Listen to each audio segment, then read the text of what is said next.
Good morning दोस्तों। देखिए, आज के वीडियो में हम लोग देखेंगे कि जो गल्फ़ कंट्रीज़ है, गल्फ़ कंट्रीज़ का इम्पोर्टेंस इंडिया के लिए क्यों है। और ये मुद्दा तब निकल कर सामने आया जब कुछ इश्यूज हो गए थे गल्फ़ कंट्रीज़ को। इंडिया के जो कुछ लीडर्स थे, बीजेपी के जो लीडर्स थे, उनका क्या नाम था, नुपुर शर्मा। नुपुर शर्मा का कुछ स्टेटमेंट आया था प्रॉफेट मोहम्मद से रिलेटेड और इस्लाम से रिलेटेड, कुछ ऐसा स्टेटमेंट, कंट्रोवर्शियल स्टेटमेंट आया था। उसके बाद क्या हुआ कि जो जितने भी मुस्लिम कंट्रीज़ थे और ऑर्गेनाइजेशन ऑफ इस्लामिक कंट्रीज़ जो थे वो, और गल्फ़ कंट्रीज थे वो, सारे मिल करके क्या हुए कि एकजुट हो गए और इंडिया को उन्होंने कहा कि भाई आप माफ़ी मांगिए, ऐसे काम नहीं चलेगा, आप माफ़ी मांगिए। और इंडिया को क्या हुआ कि उनको समझाना पड़ा अच्छा से, उनको इस कंसर्न को जो है करना पड़ा, एड्रेस करना पड़ा। क्योंकि क्या हुआ था कि गल्फ़ कंट्रीज़ ने इंडिया का जो दूतावास है वहाँ पे जाके ये कंसर्न उठाया और वहाँ से काफ़ी ज़्यादा मुद्दा जो वर्ल्ड लेवल पर ये मुद्दा बन गया था। तो इंडिया ने काफ़ी हद तक सिचुएशन को कंट्रोल किया है। तो हम लोग यही जानेंगे कि गल्फ़ कंट्रीज़ को इंडिया क्यों इग्नोर नहीं कर सकता। अगर गल्फ़ कंट्रीज़ ने कहा है कि इंडिया माफ़ी मांगे तो इंडिया माफ़ी मांग भी सकता है, क्यों मांग सकता है और कितना ज़्यादा इंपॉर्टेंस है इंडिया के लिए गल्फ़ कंट्रीज। यही सारी चीज़ें हम आज के वीडियो में देखेंगे और देखेंगे पूरा मैटर कि गल्फ़ कंट्रीज इंडिया के लिए क्यों इंपॉर्टेंस रखती है, कितना ट्रेड गल्फ़ कंट्रीज़ के साथ इंडिया करती है, कितना जो है पेट्रोलियम आयात वहाँ से होता है, कितना तेल आयात वहाँ से होता है, कितना ट्रेड होता है। ये भी देखेंगे कि कितना इंडियन जो है वहाँ पे रहते हैं और कितना रेमिटेंसेज वहाँ से आता है, जो इंडियन लोग वहाँ से पैसा कमाकर जो भेजते हैं वो कितना आता है, और पूरा जो टोटल जो इंडिया का रेमिटेंसेज उसमें उसका कितना योगदान है। ये सारी चीज़ें हम लोग इस वीडियो में देखेंगे। तो इस वीडियो का डेटा जो क्या होगा कि आप लोगों को आंसर राइटिंग में बहुत काम देगा। एस्से राइटिंग में हो, आर्गूमेंट राइटिंग में हो, रिपोर्ट राइटिंग में हो, या फिर जीएस पेपर का आप अगर आंसर राइटिंग कर रहे हैं मेंस में, तो आपको क्या होगा कि बहुत ज़्यादा ये डेटा काम देने वाला है। तो आप लोग क्या करिएगा कि वीडियो को अंत तक देखिएगा और डेटा अगर अच्छा लगेगा, वीडियो अच्छा लगेगा तो जरूर लाइक, शेयर और सब्सक्राइब कीजिएगा। तो चलिए वीडियो को शुरू करते हैं कि क्या न्यूज़ में आखिर था ये मुद्दा। देखिए, Nupur Sharma and Naveen Kumar Jindal were explained by BJP, sorry explained यहाँ पे लिखा गया, एक्सपेल्ड हुआ था वहाँ पे। एक्चुअली एक्सपेल्ड मतलब उनको बाहर कर दिया गया था बीजेपी से after their controversial remarks on the Prophet Muhammad and Islam. हमने पहले ही बोला था कि प्रॉफेट मोहम्मद और इस्लाम पर उन्होंने क्या किया था कि कुछ कंट्रोवर्शियल बयान दे दिया था, जिसके कारण क्या हुआ कि उनको बीजेपी से निकाल दिया गया।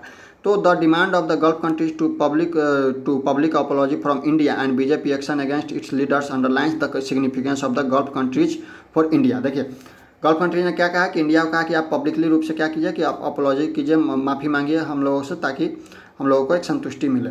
तो ये थी गल्फ कंट्रीज़ की डिमांड। और बीजेपी का जो एक्शन है अपने लीडर्स के खिलाफ तुरंत लिया गया, तो उससे क्या होता है कि इंपॉर्टेंस सामने निकल कर आता है कि गल्फ कंट्रीज़ का इंपॉर्टेंस आखिर इंडिया के लिए क्यों इतना ज़्यादा है कि इंडिया ने क्विक एक्शन लिया इसके लिए। तो यही सारी चीज़ें हैं। तो हम लोग देखेंगे कि गल्फ कंट्रीज आखिर है कौन। ये gulf countries, who is gulf countries, gulf countries कौन है। देखिए, गल्फ कंट्रीज जो है जीसीसी जो अगर हम बोलते हैं तो जीसीसी का फुल फॉर्म होता है gulf cooperation council. Gulf cooperation council में क्या है कि कुछ कंट्रीज है, और वो कौन कौन से कंट्रीज है जो एक दूसरे को कोऑपरेट करते हैं इस क्षेत्र में। तो गल्फ कोऑपरेशन कंट्रीज में है काउंसिल में includes UAE, Bahrain, Saudi Arabia, Oman, Qatar and Kuwait. ये 6 कंट्रीज है जो गल्फ कोऑपरेशन काउंसिल है उसमें हैं। और ये लोग क्या करते हैं कि एक दूसरे को सहयोग करते हैं गल्फ के जो क्षेत्र है उसमें। तो हम कहेंगे कि why is the region importance for India. जो गल्फ कंट्रीज का जो रीजन है, गल्फ जो रीजन है इंडिया के लिए क्यों इतना ज़्यादा इंपॉर्टेंस रखती है। तो सबसे पहली बात क्या है कि वहाँ पे ऑयल एंड गैस रिजर्व्स है काफ़ी ज़्यादा, जो सब लोग जानते हैं। उसके बाद इंडिया का हम ट्रेड की बात करें तो इंडिया का ट्रेड भी उस क्षेत्र में काफ़ी ज़्यादा है। मतलब अगर हम बात करें तो इंडिया का सबसे लार्जेस्ट ट्रेडिंग पार्टनर यूएस है, दूसरा चाइना है, उसके बाद तीसरा, चौथा, पाँचवा पोस्ट अगर हम जाए तो सबसे बड़ा ट्रेड जो कंट्रीज है इंडिया के साथ ट्रेड पार्टनर से कौन है, गल्फ कंट्रीज के ही कोई ना कोई कंट्रीज है, गल्फ रीजन के ही। तो ये बात है। दूसरी बात है कि huge number of Indians working there and sending remittances. और तीसरी बात क्या है कि बहुत ज़्यादा इंडियंस लोग जो है वहाँ पे रहते हैं, वहाँ पे पैसा कमाते हैं और इंडिया के जो है इनकम को बढ़ाते हैं। तो ये भी चीज़ है जिसको इग्नोर नहीं किया जा सकता है, और कभी भी इंडिया गल्फ रीजन को इग्नोर नहीं करेगी इन तीनों कारणों से। तो यही है मेन कारण जिसके कारण उनका ज़्यादा इंपॉर्टेंस है। तो India's trade in this region, इस रीजन में इंडिया का क्या क्या कितना ट्रेड है, ये सारी चीज़ हम लोग देखेंगे। तो सबसे पहले देखते हैं यूएई में। यूएई क्या है कि UAE India third largest trading partner. हमने बोला था कि यूएस से पहला ट्रेडिंग पार्टनर है इंडिया का, दूसरा चाइना है, और तीसरा नंबर पर कौन आ गया, तीसरा नंबर पर आ गया यूएई, यूनाइटेड अरब ऑफ अमीरात। तो यूएई आ गया, जो इंडिया का थर्ड लार्जेस्ट ट्रेडिंग पार्टनर है। कितना ट्रेड है इंडिया और यूएई के बीच में? $73 बिलियन का ट्रेड है। $73 बिलियन का ट्रेड हुआ था 2021-22 में। और UAE accounts for 6.6% of India's export. India जितना एक्सपोर्ट करता है उसका 6.6% कहाँ जाता है? यूएई में जाता है। और 7.3% जो इम्पोर्ट इंडिया करता है वो कहाँ से आता है? यूएई से आता है। तो ये सारी चीज़ें हैं। और सऊदी अरबिया की बात करें तो Saudi Arabia fourth largest trading partner India का। तीसरा नंबर पर कौन है? यूएई। और चौथा नंबर पर कौन है इंडिया का trading partner? Saudi Arabia. Saudi Arabia के साथ इंडिया का कितना ट्रेड है?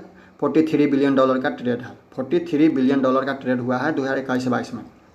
India imports from Saudi Arabia is fourth largest of about $34 billion. देखिए इंडिया का इम्पोर्ट जो है, इंडिया जितना भी कंट्री से इम्पोर्ट करती है चीज़ें, उसमें सऊदी अरबिया का कितना स्थान है? चौथा स्थान है। यानी कि सऊदी अरबिया से इंडिया चौथा स्थान पर इंपोर्ट करती है अपनी चीज़ों को, यानी आयात करती है। और कितना का आयात करती है? $34.1 बिलियन का आयात करती है। इराक की अगर हम बात करें तो इराक में क्या है कि इराक में India's fifth largest trading partner, Iraq तो है इंडिया का फिफ्थ लार्जेस्ट ट्रेडिंग पार्टनर है। और कितना ट्रेड करती है? $34 बिलियन का ट्रेड करती है। 2021-22 में इतना का ट्रेड हुआ था इराक के साथ इंडिया का। और कतर की बात करें तो कतर का और इंडिया का कितना ट्रेड है? कतर और इंडिया का ट्रेड है $15 बिलियन का। $15 बिलियन का ट्रेड है इंडिया और कतर के बीच में। तो ये सारी रिपोर्ट है। और most important supplier of natural gas off India, देखिए इंडिया का सबसे इम्पोर्टेंट जो सप्लायर है नेचुरल गैस का कौन है? कतर है। कितना % का सप्लाई करता है नेचुरल गैस का इंडिया का? 41% का। तो इन सारी चीज़ों से हम लोग देख सकते हैं कितना ज़्यादा इंपॉर्टेंस ये कंट्रीज रखती है इंडिया के लिए, और कितना ज़्यादा ट्रेड में इनका भूमिका है, इंडिया के जो डेवलपमेंट है इनका क्या भूमिका है। तो इन सारी चीज़ों से क्या हुआ कि हम गल्फ़ कंट्रीज़ को मेनली इग्नोर नहीं कर सकते हैं इन सारे कारणों से, और कभी भी इग्नोर नहीं कर सकते। आज की बात हो या फिर कल की बात हो, हम इग्नोर उनको नहीं कर सकते हैं पूरी तरह से। तो ये सारी चीज़ें थी। How much oil imports India, कितना ऑयल आयात करता है, कितना तेल आयात करता है इंडिया। तो देखिए एक रिपोर्ट आया था ऑब्जर्वर रिसर्च फाउंडेशन का, ऑब्जर्वर रिसर्च जो फाउंडेशन उसका रिपोर्ट आया था, तो उसने क्या कहा था कि इंडिया जो है 84% India petroleum demand is imported. India का जो जितना भी पेट्रोलियम डिमांड, जो पेट्रोलियम जो मांग है उसका 84% क्या होता है? आयात होता है। ठीक। और largest oil import from India, देखिए इंडिया की बात करें तो ऑयल इम्पोर्ट इंडिया करता है तो सबसे ज़्यादा कहाँ से इम्पोर्ट करता है? इराक से। इराक से इंडिया जो टोटल ऑयल का कितना %? 22% इम्पोर्ट करता है। उसके बाद कहाँ से करता है? सऊदी अरबिया से दूसरा नंबर पर, कितना? 17 से 18%। तो सबसे ज़्यादा इम्पोर्ट कहाँ से करता है? इराक से, और दूसरा सऊदी अरबिया से। तो ये भी गल्फ कंट्रीज ही हैं। तो ये थी कि इंडिया का क्या क्या इम्पोर्ट है तेल का।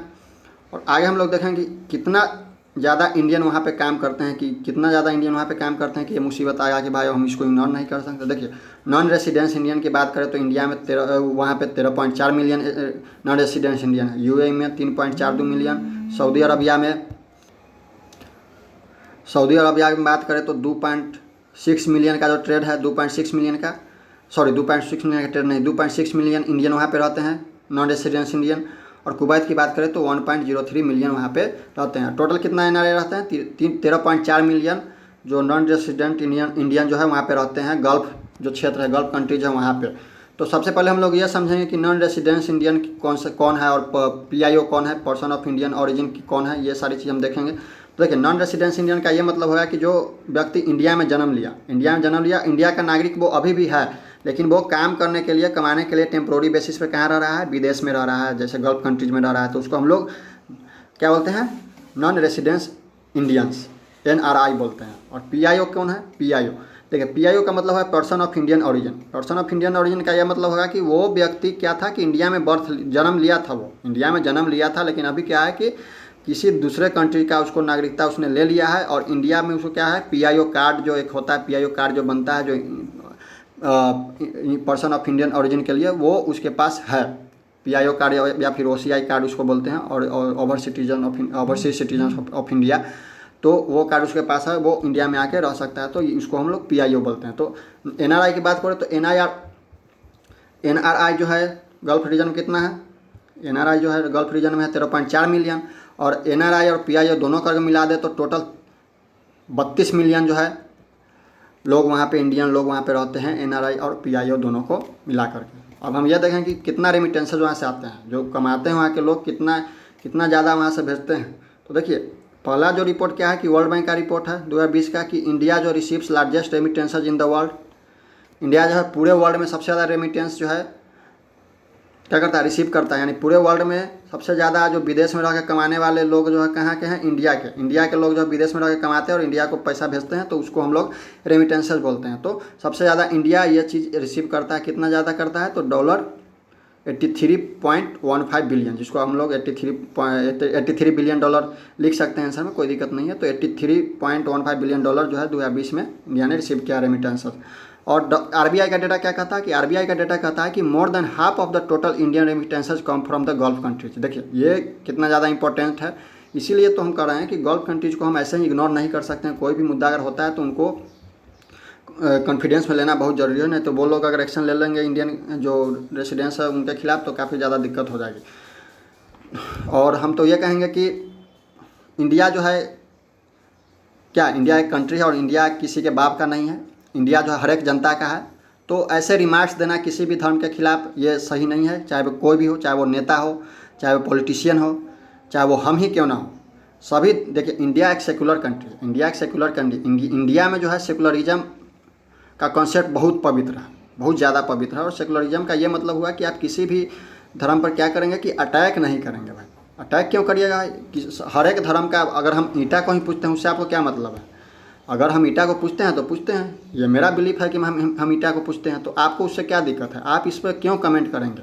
ये सारी चीज़ें हैं। तो अगर अगला कंट्री कुछ नहीं बोल रहा है हमारे बारे में, तो हमें भी अगला कंट्री के बारे में कुछ नहीं बोलना चाहिए, या फिर अगला जो क्या है कि धर्म है या फिर रिलीजन है, जो भी पंथ है, उनके बारे में कुछ नहीं बोलना चाहिए। तो आरबीआई का क्या रिपोर्ट था कि more than half of the total Indian remittances come from gulf countries. तो अगर हम $83 बिलियन रिसीव करते हैं, तो उसमें से अगर हम बात कर ले कि $45 बिलियन अगर हम रिसीव करते हैं गल्फ कंट्रीज से रेमिटेंसेस, तो ये ज़्यादती नहीं होगी, क्योंकि इतना हम रेमिटेंसेस वहाँ से रिसीव करते हैं, क्योंकि 32 मिलियन जो है इंडियन वहाँ पे रहते हैं, अगर टोटल इंडियन को मिला दे, एनआरआई को और पीआईएफ को। तो ये दोनों रिपोर्ट जो है काफ़ी रेलिवेंट है और आप इसका उपयोग कर सकते हैं कहीं भी आंसर राइटिंग में या फिर ग्रुप डिस्कशन में। अगर डेटा आपको याद है तो वहाँ पर भी आप इस बात को रख सकते हैं, और काफ़ी ज़्यादा रेलिवेंट यह डेटा है। तो क्या करें कि आप लोग इसको लिख ले और नोट्स बना ले। तो हम वीडियो को ख़त्म करेंगे, और ख़त्म करने से पहले आप लोगों को बता दें कि अगर वीडियो अच्छा लगा तो ज़रूर लाइक शेयर और सब्सक्राइब कीजिएगा चैनल को। और आगे फिर से कुछ नया वीडियो लेकर आएंगे, काफ़ी रेलिवेंट जो मुद्दा होगा वही लेकर आएंगे। हम ऐसे मुद्दे लेकर आते हैं जो आपको रियली में काम देगा एग्जाम्स में, ऐसे नहीं है कि बस ऐसे ही बना दिए। तो चलिए, थैंक यू सो मच।